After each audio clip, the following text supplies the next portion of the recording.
Srimanta Madhavdev was born in 1489 in Ledakupakuri, a quaint village in the Lakhimpur district of Assam.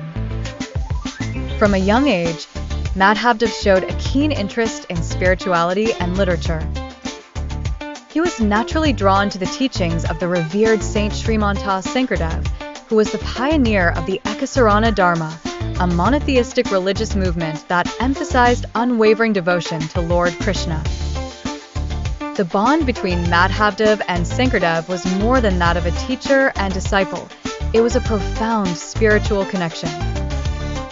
Under Sankardev's guidance, Madhavdev imbibed the principles of Ekasarana Dharma and eventually became his spiritual successor after Sankardev's passing.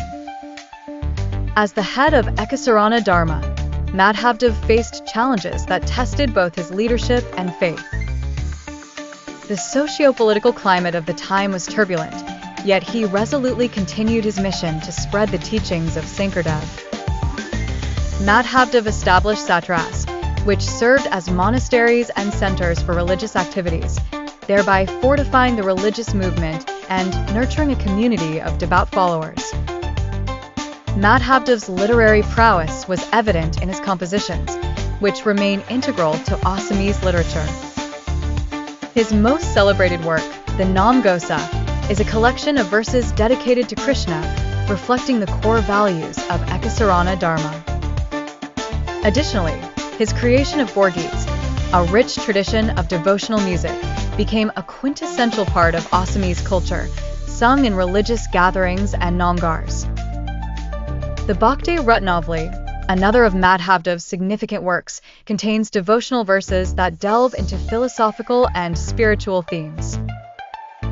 His writings are not merely literary achievements, they are spiritual beacons providing guidance and solace to followers.